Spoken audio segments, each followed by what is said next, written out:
Boa noite, pessoal.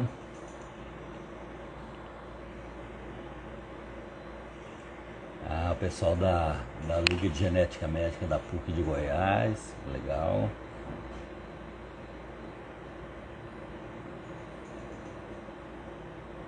O Amor que Não Se Mede também.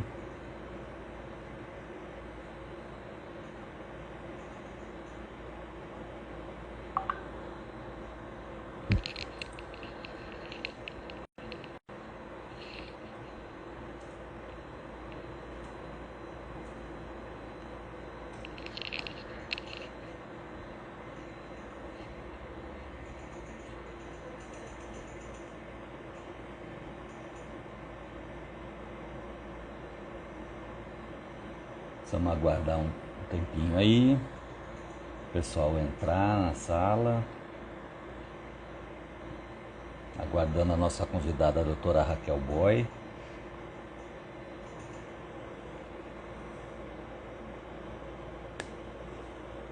Oi, Raquel. Você precisa solicitar para entrar na sala agora, para você aparecer.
Olá.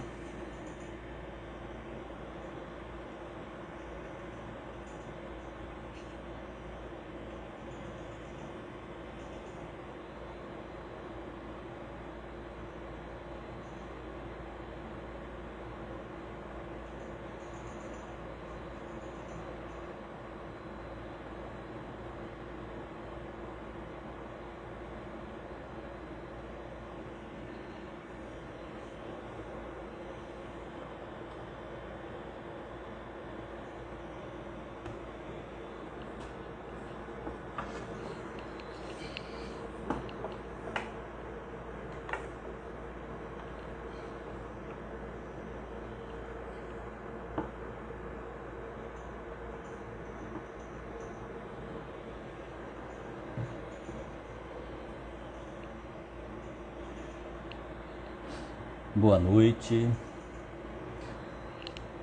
Aguardando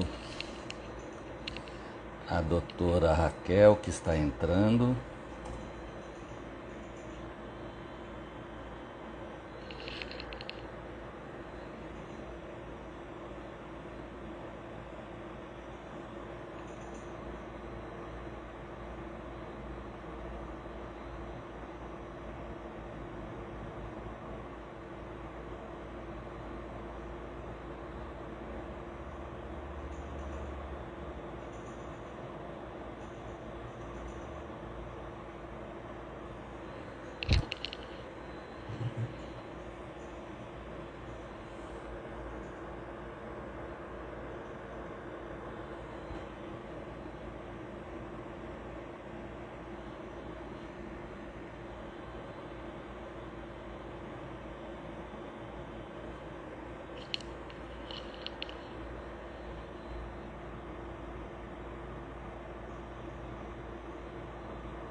Oi, Ô, Francis, Raquel, tudo bem? tudo bem? Tudo jóia.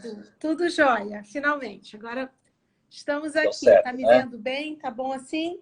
Você está meio pálida na imagem, mas eu sei que é apenas uma imagem. Você tem uma luz total aí. Tá pálido? Quer que eu aumente a luminosidade? Eu acho que a tua luz aí, Espera aí. a iluminação para o seu rosto, aí, por favor. E todos precisam apreciá-la, né?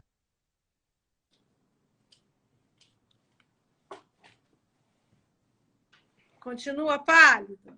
Mais ou menos, né? Tá bom não. É, Espera aí. Vou arrumar outro canto, espera aí. Arrumar um canto zero aqui, tá muito quieto. Garoto.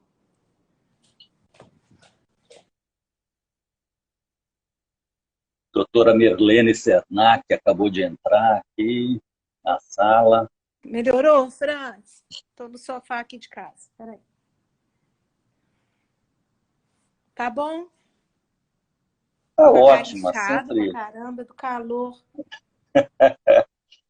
Bom, vamos lá? São Bora. 18, melhor, 19 horas e 3, né? 18 e 3 aqui em Cuiabá, que é uma cidade calorosa e calorenta, né? Aqui Muito mais que o Rio também. de Janeiro. Bom, a nossa Hora da Genética de hoje, organizada pela Sociedade Brasileira de Genética Médica, tem a honra de contar com a doutora Raquel Boy. A doutora Raquel é pediatra e geneticista e é professora da Faculdade de Ciências Médicas da Universidade do Estado do Rio de Janeiro, a UERJ, né? Colega de alguns anos, para a gente não se entregar, né, Raquel? Pode se entregar. Isso Pode se só conta a entregar, né? favor. Só conta a favor. E a gente vai conversar hoje, só deixa eu arrumar aqui minha câmera.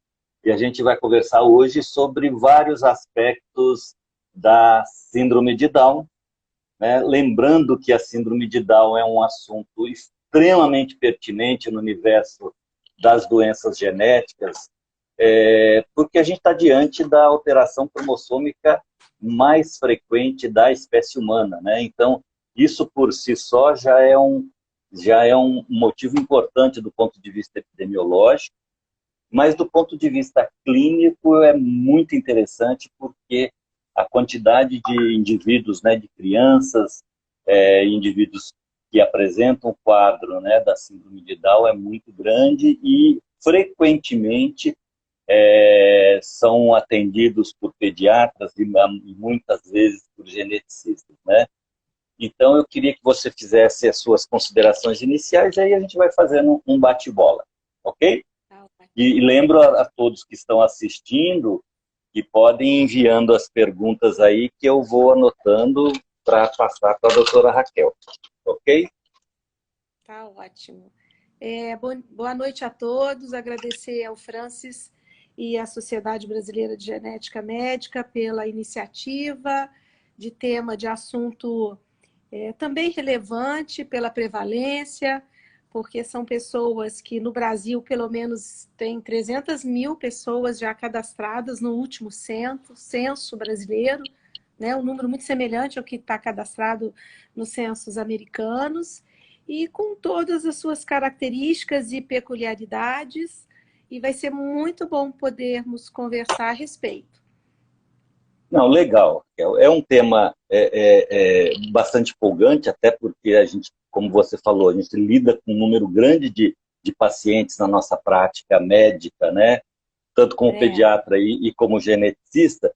Mas lembrando, né, a gente está nesse encontro aqui com colegas e também com um grupo de familiares de pacientes, público leigo também. Então, a ideia é fazer um percurso da síndrome de Down, né, desde o diagnóstico até algumas questões que a gente vai abordar ao longo dessa reuniãozinha nossa aqui. Então, a primeira coisa, eu queria... Como é que se faz o diagnóstico de uma criança com síndrome de Down? Bom, o diagnóstico é eminentemente clínico, né?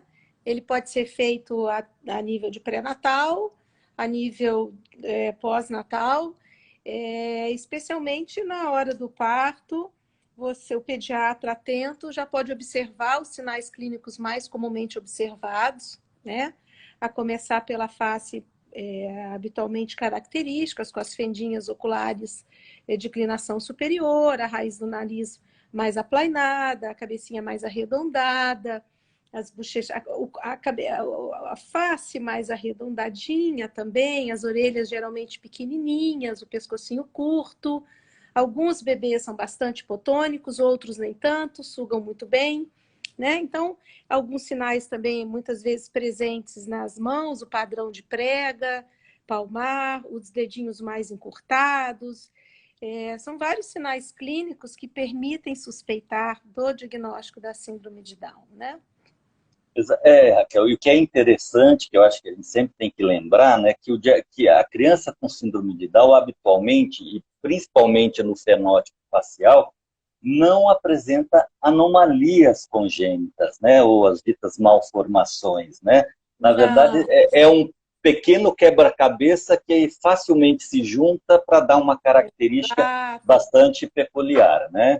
São características peculiares e são bebês muito lindinhos, né? Eu acho que é um bebê que chega à vida e eles mantêm uma característica, né? E essa característica facial deles, isso é uma peculiaridade da síndrome de Down, se formos observar, eles se mantêm ao longo de toda a vida, né? A face mais arredondada, né? O crânio mais arredondado, o pescocinho geralmente mais curto e que se observa ao longo da vida. Obviamente, existem algumas características e especialmente muitas vezes como eu vou colocar, da personalidade, tem muitas coisas que saem aos seus familiares também, né? Mas eles têm essas características, como você colocou muito bem. E o síndrome de Down não é uma doença, né? É uma condição. Eu costumo dizer que é uma variedade, é uma variação da população humana, né? Obviamente tem todos os seus fatores clínicos, nós sabemos que tem vários problemas clínicos, né? Muitos têm cardiopatia congênita, por exemplo, 50%, então é importante no ato do diagnóstico e pré-alta de uma maternidade, por exemplo, mesmo não auscultando um sopro, que faça um ecocardiograma, né? Mas antes disso, Francis, assim, eu acho que um momento bastante delicado e importante é a transmissão da notícia, né?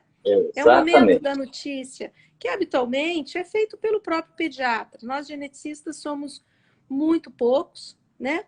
Existem inúmeras maternidades e nascem muitos bebês todos os dias com síndrome de Down em todos os lugares do mundo.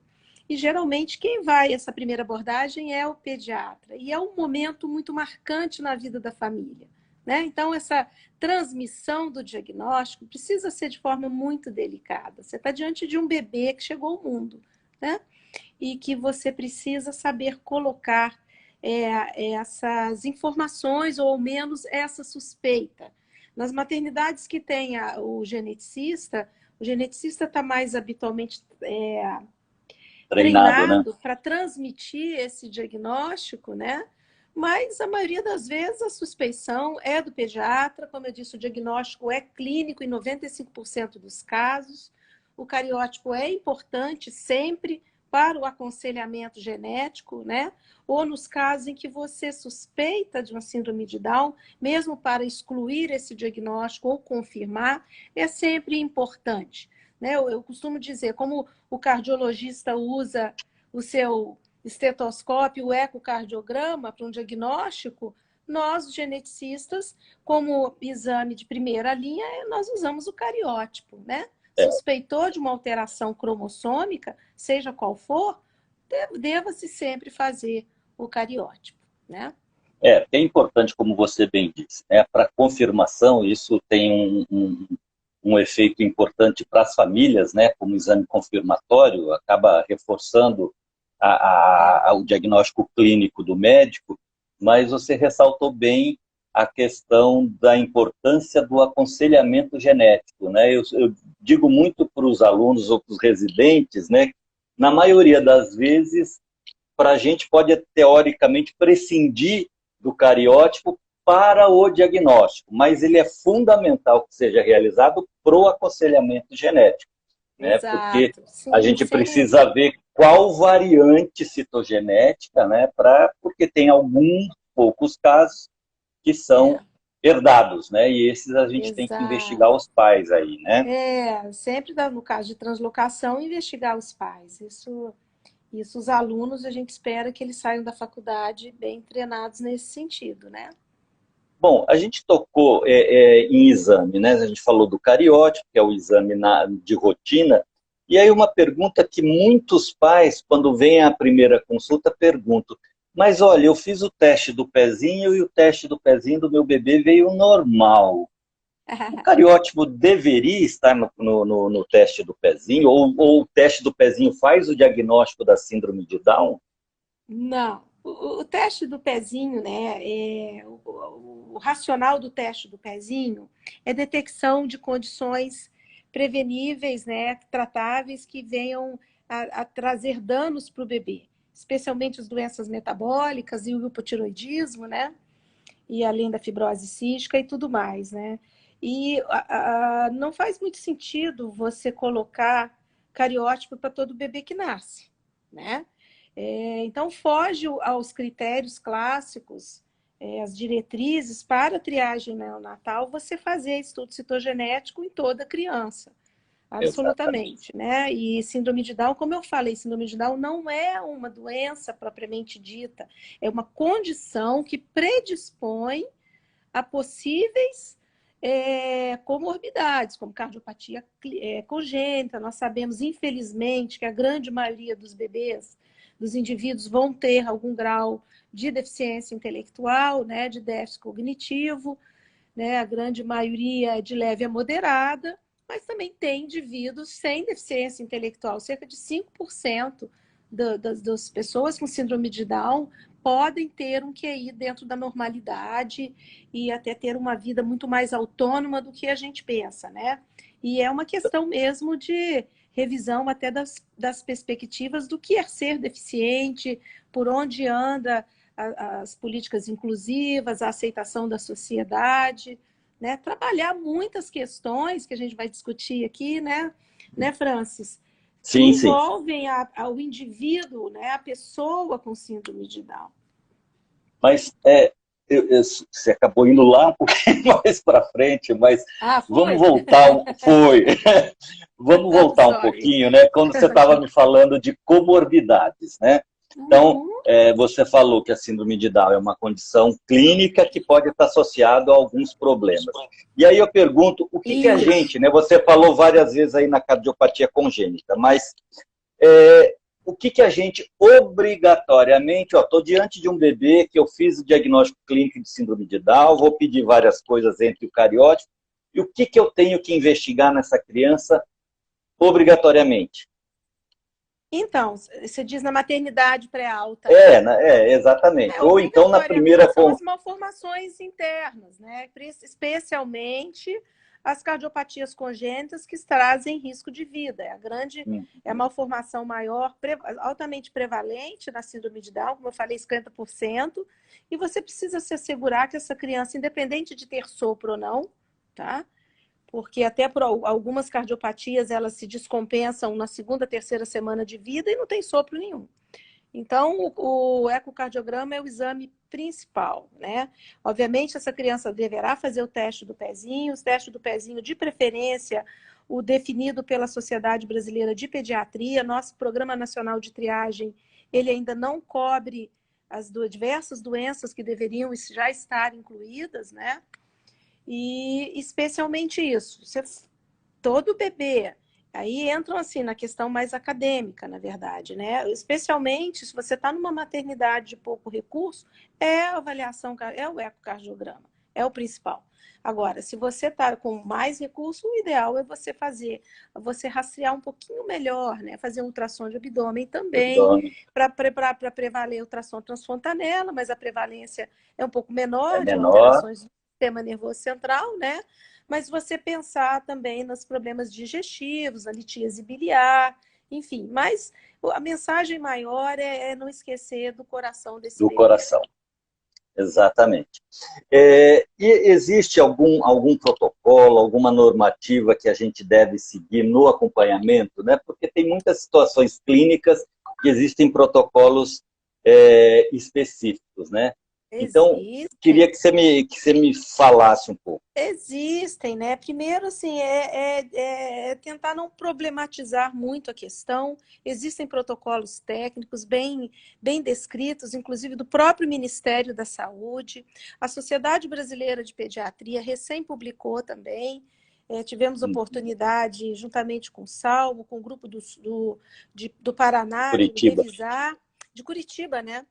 Pois é, De de Curitiba. revisar esse protocolo, colocando vários aspectos da abordagem preventiva, né, das malformações, das questões do desenvolvimento, das questões auditivas, oculares, digestivas, o papel da equipe multidisciplinar, né, da fisioterapia, do fonoaudiólogo, seja para as questões de mastigação, deglutição. Nós sabemos que a musculatura, eles são mais hipotônicos, temos que atentar até antes da alta, né, Francis? Ver se esse bebê tá sugando adequadamente, se ele não engasga, se ele é muito hipotônico, né? Ou se ele já tem, se a pega do seio é adequada, né? Então, assim, e se tem algum distúrbio maior, e mais para frente, os protocolos todos de estimulação global, precoce, né? Protocolo de supervisão de antecipada de saúde de todos os Uhum. sistemas, isso já existe, inclusive temos gráficos brasileiros. O Isso, Bertapelli publicou na sua tese de doutorado, né? Para o Cresci, que se aplica mais à nossa realidade, para peso e estatura das nossas pela crianças, estatura. né? Exatamente. Então fica uma realidade mais próxima, né, das nossas crianças, e importante ter essas curvas para que as mães entendam como está o seu bebê, quer dizer, faz parte de um padrão. Eles têm um padrão de crescimento, de estatura, de ganho Específico da ponderal, síndrome de Down, né? específico deles, exato. É o jeitinho deles. E ficar atento que eles também poderão engordar, então temos que ter o cuidado dietético adequado, o exercício físico. Nesses tempos de pandemia, as crianças, de um modo geral, está um caos, né? Porque há uma Uhum. alteração maior no padrão de sono, aumento de tela, comem demais, fazem pouco exercício, tomam pouco sol, e a Não dieta só as crianças, né? todos nós, né? Imagine as crianças, né? Ficam muito mais ansiosas, angustiadas, né? Isso vai se manifestar em distúrbios de comportamento maior, em exacerbação de algumas condutas, né? Que, como qualquer um que fica em confinamento também, né? Deixa eu te perguntar uma coisa, Raquel.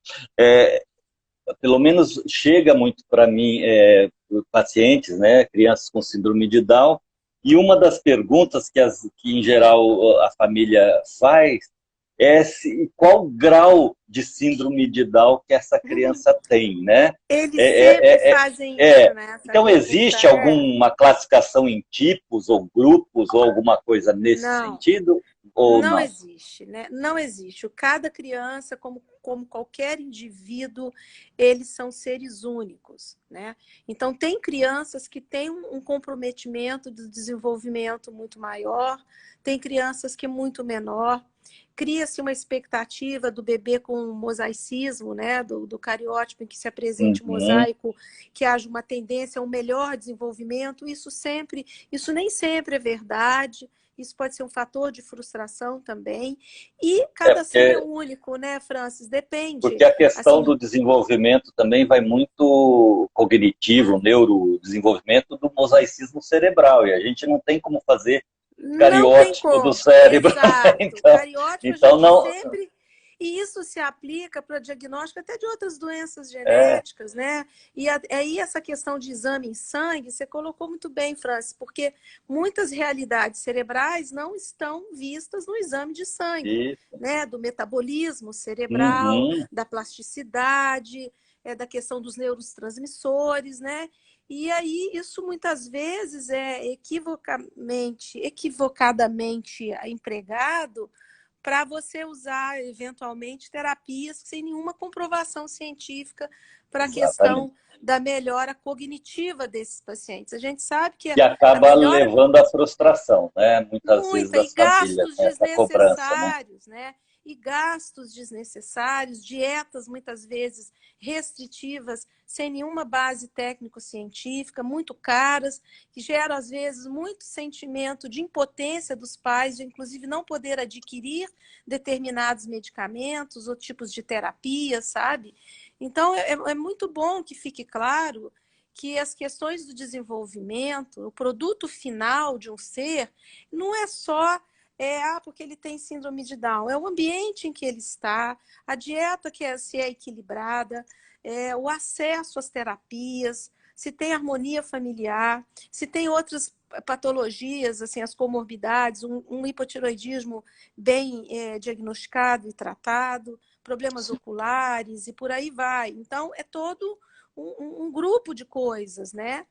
É multifatorial. Você não É, pode jogar apenas em uma determinada questão. pegando esse mote, né, você já havia comentado um pouco, né, da deficiência intelectual, que é de leve a moderado na grande maioria dos casos, né? Você tem aí uma parcela pequena que tem uma inteligência muito próxima, né, da, da, Olha, de, próximo e alguns com QI de é, 80, 90, né? Assim, tá é um no, grupo pequenininho, mas pequena. acontece. E Então, assim, e aí, eu acho que é importante a gente pontuar, porque esse grupo é uma exceção, né? É um grupo é verdade, é pequeno, uma né? exceção, É uma exato, exceção dentro do contexto, né? Então, não quer verdade. dizer que se eu hiperestimular todas as crianças com síndrome de Down, todas vão ter o mesmo Não, desempenho, né? Eu acho que tem que exato, desmistificar um pouco isso, né? exato. E pelo contrário, ô Francis, o que a gente às vezes vê também no ambulatório é exatamente o oposto, é a questão da hiperestimulação. Esses pais, na sua ânsia de prover o melhor, de tentar tornar essa criança o mais próxima da normalidade e dentro de uma inclusão, de um programa de inclusão maior, o que muitas vezes a gente vê são crianças irritadas, tá? Crianças escolares, inclusive com depressão. Isso nós temos um ambulatório na UERJ, que é a Ana Paula Bombla, uma pediatra, que tem um filho com síndrome de Down e tem se dedicado afincamente ao ambulatório multidisciplinar, e nós pegamos algumas situações de crianças irritadas, tá? Crianças agressivas por hiperestimulação, tá? Então, tudo tem que ser dosado, tem que ser feito, e muitas vezes, assim, o bebê já sai da maternidade com 1000 programas para ser visto, sabe? A gente coloca, não, a fono vai entrar se ali naquele momento específico, no primeiro mês de vida, tá com dificuldade de deglutir, tá engasgando, não tá sugando seio adequadamente, tá?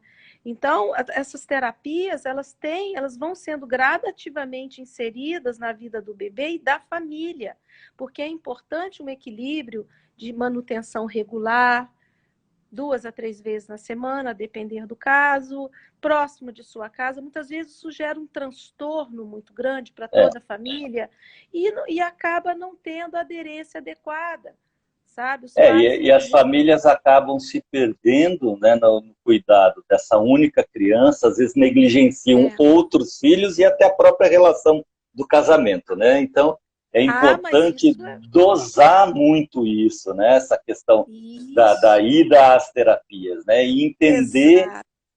e esperar também, eu sempre digo às famílias que a criança com estímulo adequado vai mostrar qual caminho até onde vai conseguir chegar, né? Então, Exatamente. a gente tem que ter essa resiliência às vezes, né? Acho que a palavra certa até é essa, né?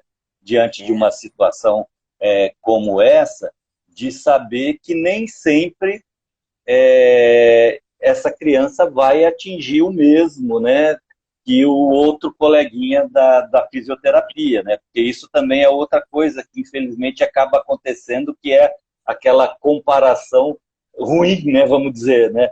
De Ah, crianças e sim. ficar comparando os desempenhos, né? Sempre vai ter. O mundo é cruel, gente. e o mundo é cruel, o mundo é comparativo, o mundo é competitivo. Mas eu costumo dizer para as pessoas, be kind to yourself, entendeu? Porque você já tem uma série de desafios, uma série de angústias, e vamos viver um dia após o outro, né? Dentro de uma perspectiva de um programa terapêutico, né? E viver a vida também, né? Quantas alegrias essas crianças também proporcionam para suas famílias, quantas conquistas eles têm, e a gente tem aprendido muito com essa turma também, sabe? Exatamente. Deixa eu te fazer uma outra pergunta, Raquel. Isso também é motivo de questionamento em consultas, né, que o pessoal faz para a gente. Preciso sempre encaminhar para o neuropediatra ou não? Não, claro que não. Com todo o respeito e reconhecimento do trabalho do neuropediatra em diversas situações, né? Mas a síndrome de Down per si não requer um encaminhamento, a não ser que essa criança evolua na possibilidade de um quadro de regressão, um aparecimento de crise convulsiva, no aparecimento de um distúrbio maior de comportamento, que aí você tenha que entrar com outras, inclusive com um psiquiatra, eventualmente, com medicações apropriadas, mas não, absolutamente. Absolutamente. Exatamente. Acho que o neuropediatra ele é um profissional extremamente indicado para situações que necessitem, né? As crises com epiléticas ou então, como você falou, né, alguma outra situação mais específica. E a questão da vacinação? Nós temos um Programa Nacional de Imunização pelo SUS que felizmente ele é razoavelmente completo quando todas as vacinas estão disponíveis, né? Exato. E dentro desse contexto, é o cachorro, dentro desse contexto, existe alguma vacina especial ou algumas vacinas especiais que devam ser aplicadas às crianças com síndrome de Down? Sim, então, o programa de vacinação preconizado pela Sociedade Brasileira de Pediatria, não tem problema não, está bem, está concordando, está bem completo, né? Mas existe, por exemplo, a CWY tem que ser colocada para a prevenção da meningite, a pneumo 23, né? A hepatite A, de acordo com o calendário, né? E geralmente essas vacinas acabam sendo, quando não estão no posto, no centro de referência de imunobiológicos especiais. Okay? Isso, os CRIs, né? Peraí, gente.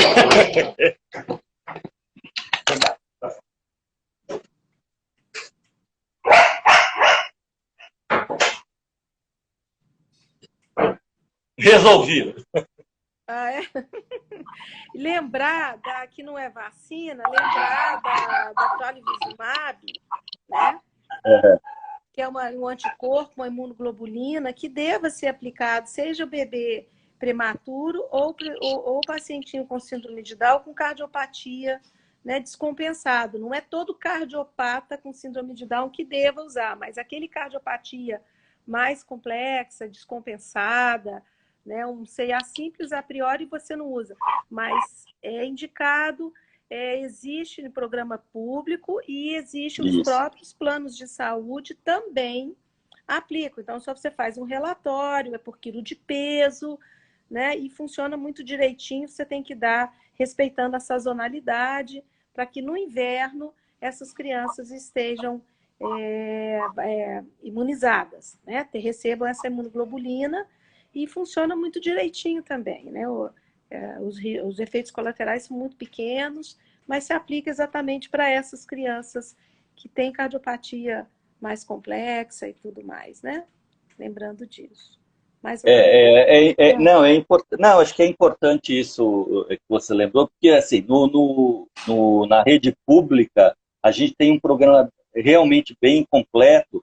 E as vacinas que não estão habitualmente no calendário habitual, encaminhando para os CRIs, né? Então, os Centros de Referências de Imunobiológicos Especiais, eles fazem. Tem até uma pergunta aí da pneumo 23. Então, a pneumo 23, a vacina que está no calendário é a pneumo 10 valente, né?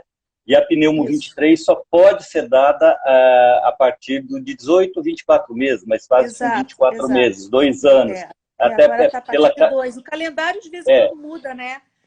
mas Ele pela muda, mas característica da vacina, né, que ela é de polissacarídeo e não causa boa imunogenicidade em crianças mais jovens. Então, nos postos de saúde, habitualmente não tem, mas nos centros de referência, qualquer um.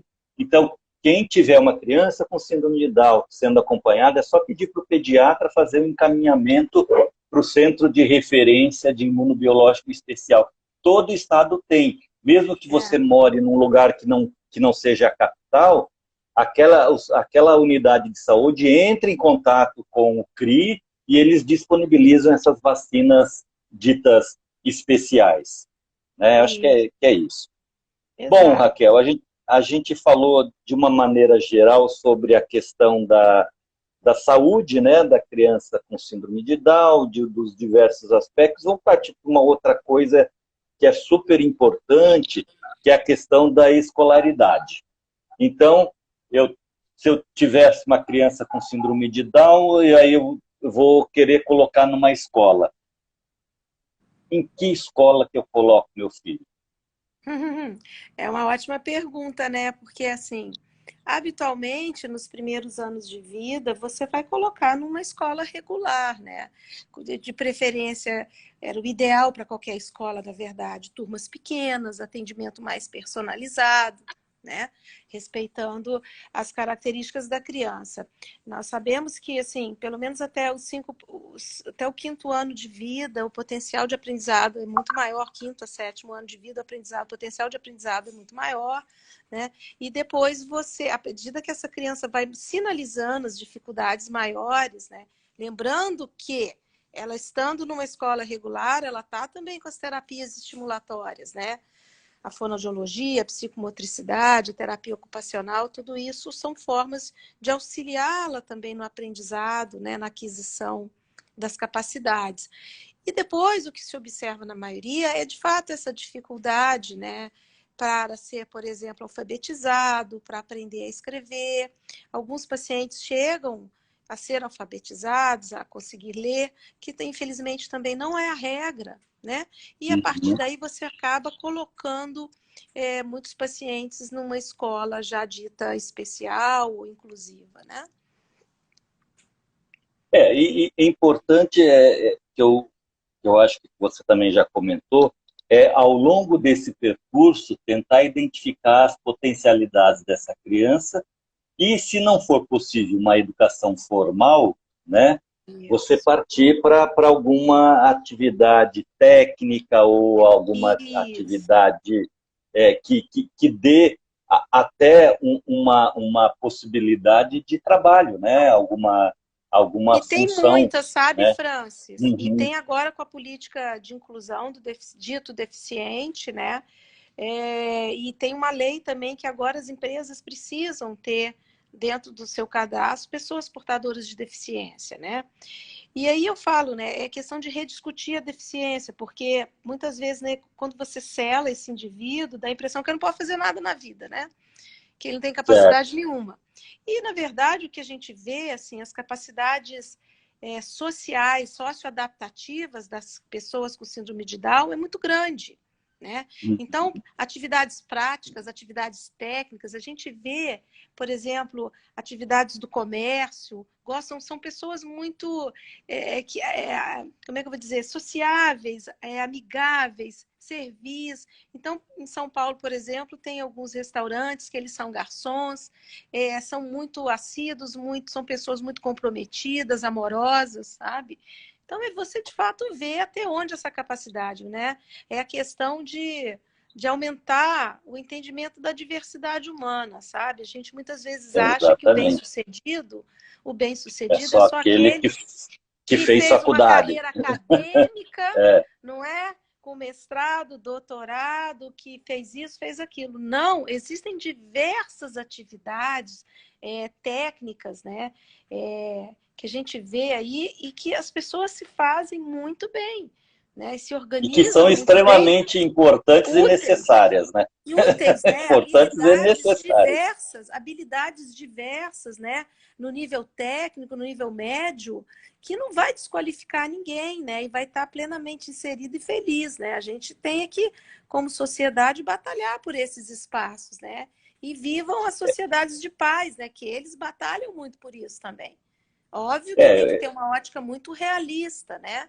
Porque aí vai sim. beirar também a questão da autonomia, até onde cada um vai, né? Exatamente, porque Alguns a sabem grande muito bem pegar dificuldade, um ônibus, pegar o metrô e voltar para casa.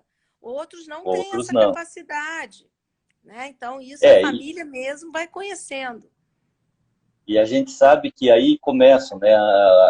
O indivíduo vai crescendo e vai modificando o tipo de angústia das famílias em relação a essas crianças, esses adolescentes. Então, essa questão que você já levantou, né, de uma possível autonomia de se movimentar dentro da própria cidade ou do bairro, né, de sair Isso, fazer compras, né, ir numa padaria, no exato, mercadinho do bairro. E aí exato. esse nosso pacientinho está crescendo e aí começam os outros questionamentos, né? Sim, Então, de repente, o nosso menino foi pego em se masturbando um dia e a mãe vem desesperada porque ouviu falar que as crianças com síndrome de Down, eles usam até, são hipersexualizadas. E aí, Raquel, conta isso é para mim aí. mito, né? Isso é mito. Isso é o medo de discutir sexualidade no meio da deficiência, tá? O que as crianças, os pais têm que encarar que eles também têm desejos, eles têm hormônios, né? Eles entram em puberdade, obviamente o estirão de puberdade e crescimento é diferente, é diminuído, a fertilidade é mais comprometida, especialmente nos homens, mas eles têm desejos, eles têm pulsões, eles têm vontade de namorar, alguns de casar e alguns até de ter filhos. Então, tem que tudo isso ser conversado e, ao mesmo tempo, tem que educar esse indivíduo. Ele não vai é, ficar se masturbando na frente do pai. O pai tem, ou a mãe tem que conversar. Isso é uma coisa da intimidade dele. Muitas vezes, uma masturbação exacerbada pode estar sinalizando uma ansiedade, prazeres não alcançados, entendeu? Atividade, seja na atividade física, ele está precisando botar para fora necessidades que ele tem, ele não está conseguindo e muitas vezes ele vai pelo lado da masturbação. Então tem que colocar numa vida É, saudável, né, Francis? Mas eu procuro, absolutamente, não é exacerbado, isso. é mal Não, conduzido. eu procuro colocar muito, né, porque ainda mais nos indivíduos com deficiência intelectual, adolescente é adolescente em tudo quanto é lugar, né? A É, diferença é que eles, de repente, não têm a trava social, né, que um outro adolescente teria, né, da é. questão da adequação ou não, qual que é o lugar, né? Mas isso os Porque pais têm que educar. Isso vem exatamente dentro isso de aí, casa isso também, é de sabe? casa, né? Não vai Vem de esperar que a casa, vai educar e abordar de forma aberta com seu filho todas essas questões. Tem que abordar, conversar, ensinar, né? Que eles Bom, estão ali também. você comentou rapidamente sobre a questão da reprodução, né? A gente sabe claramente que os meninos, a grande maioria, são inférteis, mas podem eventualmente é, é, Ter filhos. ter filhos, e as meninas também, eventualmente. Como é que é? Como é que é essa situação aí? Como que se deve É, lidar com essas questões? pois é. Obrigatório o uso de contraceptivo ou não nas meninas? Ou como que a família vai lidar com essa realidade? Que é uma realidade, obviamente, difícil, né, da família lidar. Claro, com Sim, receio de nascer outra criança com o mesmo síndrome problema. de A Down, questão outra situação, a questão da autonomia deles, né, de realizar de maneira adequada as meninas a maternagem ou não, dos cuidados dessa mãe, desse pai com esse filho que for nascer, né? Então, essas são todas questões que a gente levanta. Vamos lá. então, é, Pois é, a maternidade, muitas realmente expressam, né? Tem pacientes que expressam essa questão da maternidade, mas maternidade envolve composição familiar, envolve um casamento, eventualmente o mundo está mudando, a gente sabe disso, e as composições familiares estão cada vez mais diversas também. Mas nessas situações há de se pesar que essas meninas, primeiro, né?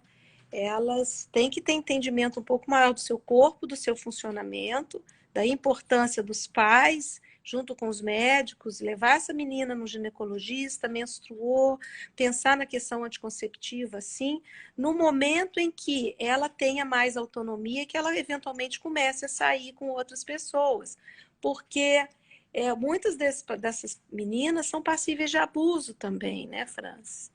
Eu não digo, Exatamente. obviamente, a questão de esterilização, isso aí já caiu por terra, né? Assim, tem que esterilizar o deficiente, não é por aí, né? É ver caso a caso, quer dizer, como é que é a rotina dessa menina, dessa moça, né? Ela tem mais autonomia ou ela está sempre na presença dos pais? Tem algum componente outro na família, no grupo de amigos? Está vendo interesse maior, da vida sexual? Né, para que se pense sim anticonceptivo. Assim, tem que tratar com prevenção, mas de uma forma muito semelhante ao que você trata um outro filho adolescente, sabe? E pensar que na questão da concepção, com quem vai cuidar dessa criança, né? A questão de compor uma família, nós sabemos que as pessoas com algum grau de deficiência intelectual, eles têm uma tolerância menor ao estresse, uma tolerância menor a... Eles têm mais impulsividade, né? A elaboração dos vínculos, a manutenção das atividades de vida diária, tudo isso você tem que avaliar se tem condições disso acontecer de fato, tá? Isso, eventualmente, a gente vê moças se casando, obviamente, a maioria com pessoas sem síndrome de Down, ou os namorando seus pares com síndrome de Down, né? O que, de certa forma, dá um pouco mais de segurança, porque a maioria dos meninos, de fato, a fertilidade é menor, mas ainda assim pode engravidar, Sim, sabe? E eu não é. falo só de gravidez, gente, tem DST também. Sim, Então, sim, tem que sim. pensar nos métodos anticonceptivos, uso de camisinha, sim, abordar a coisa mais aberta, né? Dentro daquilo que ela está demandando e dos ambientes que ela está frequentando. Cada caso vai ser um caso diferente, né? Na verdade, a gente já está vendo questões variadas, né, da vida do indivíduo com síndrome de Down e indo para essa questão da pretensa autonomia, né? Sim. Dá para a gente pensar numa autonomia completa das pessoas com síndrome de Down? O que você Eu, vê? eu acho que Ou, ainda não, né, Francis? Assim, autonomia completa, assim, talvez assim, até o que significa em que contexto, né? Por exemplo, é, você está num ambiente protegido em que tenham vilas, né? sim, sim, Em que ali eles tenham supervisores, né? Para a sua vida diária. Muitos pacientes, vai tomar anticonceptivo, esquece. Eu tive uma outra paciente, era com X frágil. A mãe dava pílula para ela todo dia, era casada. Então, imagine, sim, quer dizer, não tinha autonomia, né? uhum, A paciente com síndrome de Down, assim, alguns têm e a gente levanta a bandeira da autonomia no sentido da inclusão, de aumento de sua emancipação. Mas ainda a gente vê muitos limites, né? Que precisam ser avaliados. A autonomia plena, financeira, social, emocional, é um pouco mais complexa a coisa, né? exatamente. Raquel, mudando um pouco de assunto, aí, partindo por coisas mais atuais, né? De vez em quando, você já, na verdade, deu uma comentada no início, mas de vez em quando a gente vê na mídia leiga, principalmente, alguns avanços ou propostas de tratamento de medicamentoso específico para a síndrome de Down. O que tem aí de real ou de concreto? Existe alguma Ah, medicação que está para surgir aí ou alguma coisa? Então, Francis, isso é um tema que é muito importante que os pais que estejam assistindo fiquem muito atentos, né? Nós, como médicos, como prescritores, nós temos que ser baseados em evidências técnico-científicas, né? Seja a partir do uso a partir de extração de fitoterápicos, a epigalocatequina, a memantina, que mais? A ginkgo biloba, né? Existem grupos que alguns já até publicaram um N, mas foi um N muito pequeno, são estudos que ainda não foram reproduzidos, né? Então não tem, no momento, consistência técnica nenhuma para se dizer que tais medicamentos aumentem a capacidade cognitiva da pessoa com síndrome de Down, sabe? Então, o que nós vemos, né, assim, é um movimento comercial muito grande, mas o que, a nível de pesquisa mesmo documentado, foram muito poucos, como eu falei, tanto que eles não se reproduziram, entende? Óbvio que também há um interesse grande, né, comercial em cima disso, né? E, obviamente, os pais vulnerados pela questão de querer melhorar, né, a capacidade cognitiva dos seus filhos, fazem de tudo, né? Restringe caroteno, aumenta a vitamina D, bota mais selênio, mas a gente, como você colocou no início, a gente não está aferindo o metabolismo cerebral. E o metabolismo cerebral é assim, o indivíduo com síndrome de Down, ele é pré-formado, com características cerebrais muito peculiares, com diminuição de sinapses, com tamanho do cérebro menor, com processo de envelhecimento mais precoce. Nós sabemos que eles produzem muito mais substâncias oxidativas, né? Daí aumentar o uso de substâncias antioxidantes é bom para todo mundo, mas daí Sim. é bom para todo mundo, né? Você diminuir radicais livres e tal. Mas até para as pesquisas de Alzheimer, né? Que tem um grupo grande de pesquisadores, eles usam tudo com muita cautela, sabe? Não tem nada assim que você bata o martelo, não, isso se provou eficaz para melhora da cognição. Que nós sabemos que aprendizado, cognição são sistemas muito complexos, que precisam de toda essa questão alimentar desde intraútero, né?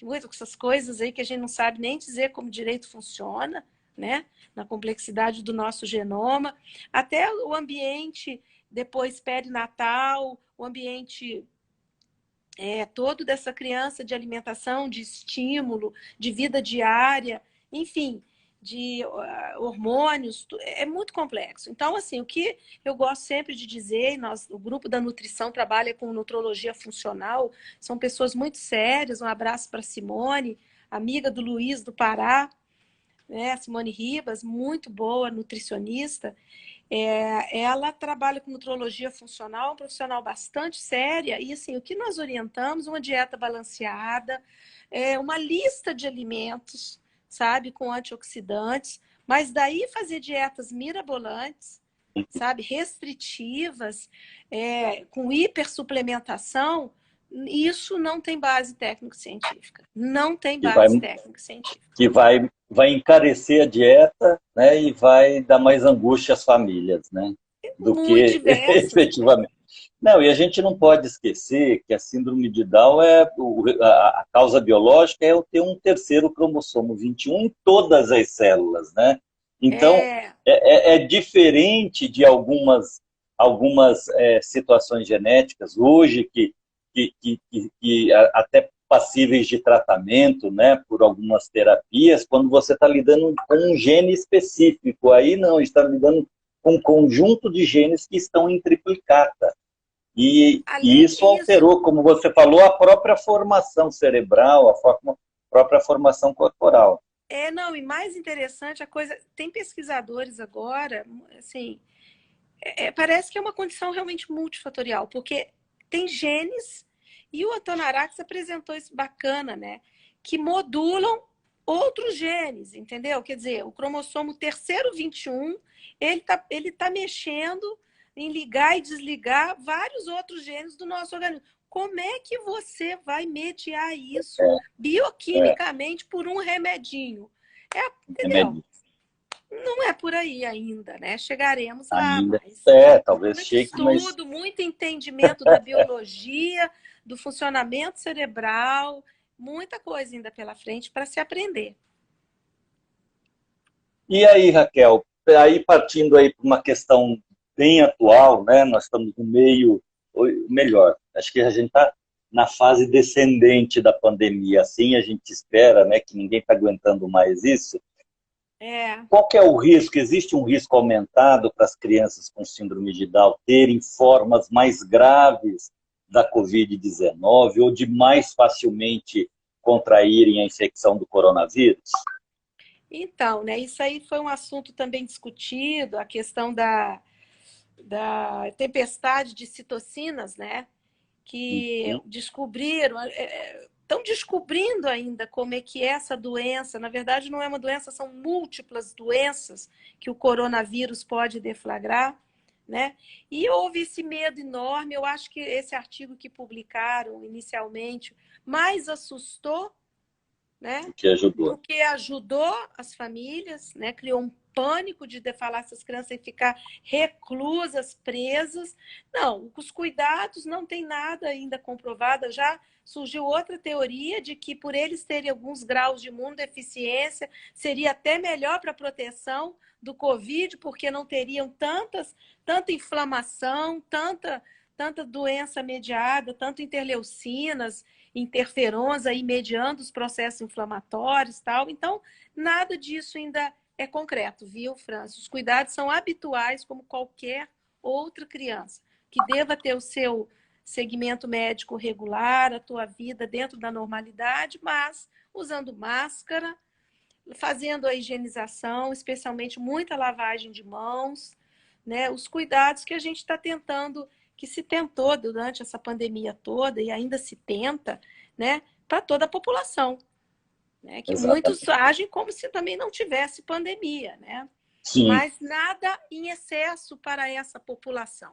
É diferente de pacientes que estão em quimioterapia, é diferente de grupos outros de pacientes, tá? tá. Faixas etárias, aquelas comorbidades já pré-estabelecidas, obeso, hipertenso, diabético, não tem mais nada concreto até o momento, na verdade. Não, beleza. Então, Raquel, você falou lá no comecinho, e eu acho que uma coisa que é importante até retomar, para a gente já está próximo do final do nosso encontro, eu acho que vale a pena novamente chamar a atenção do chamado momento da notícia, né?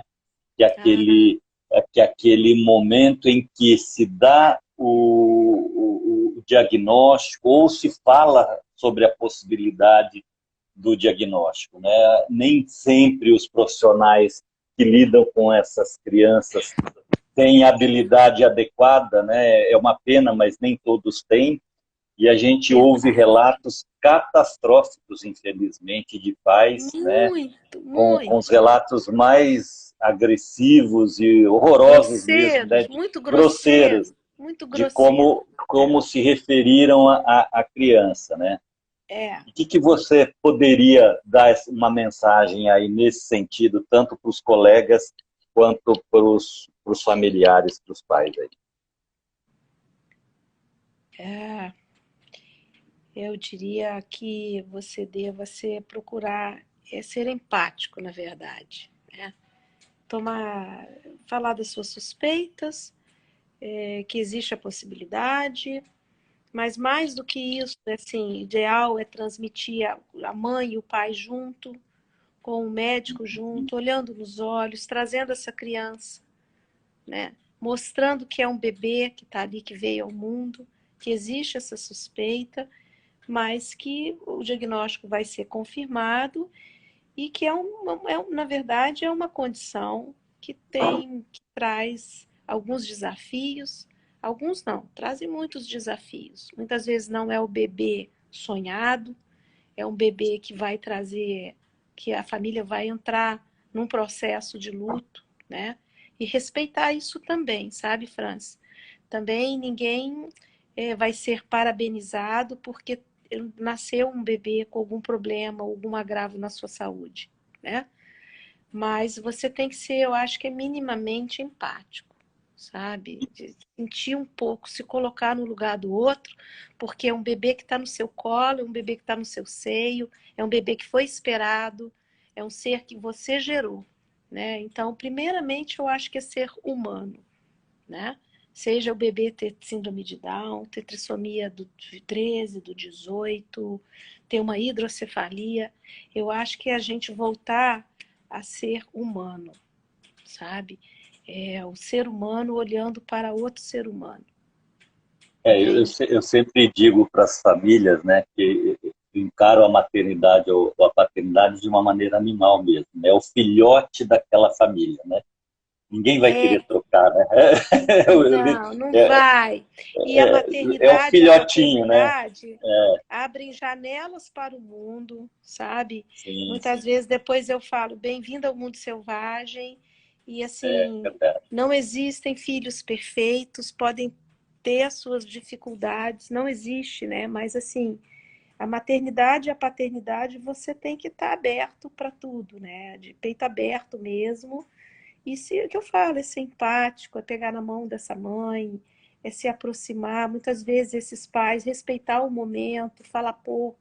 Às vezes o pouco já é É melhor, suficiente. É melhor, é é melhor, melhor, eu concordo. sabe? É isso. Mas beleza, gente. Já estamos encerrando a nossa Hora da Genética.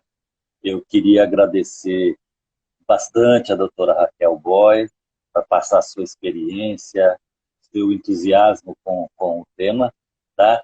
E peço a você, Raquel, dê sua mensagem final antes da nossa, da nossa live cair.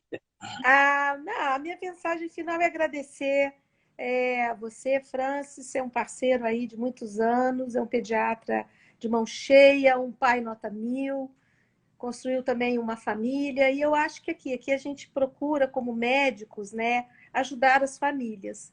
Né? Nós temos nosso compromisso é técnico, mas mais do que isso é ajudar as famílias, seja na síndrome de Down, que a gente tem um carinho especial por essa turma. Para mim são pessoas muito especiais, nos dão exemplos aí vários, né? E dizer que estamos juntos, entendeu? Eu acho que é isso aí, é contar com a gente, é estar junto, tá? É isso aí.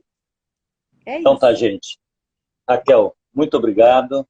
Pessoal, muito boa noite. E a gente encerra dessa maneira mais uma Hora da Genética, promovido e organizado pela Sociedade Brasileira de Genética Médica e Genômica. Meu boa noite, meu abraço a todos.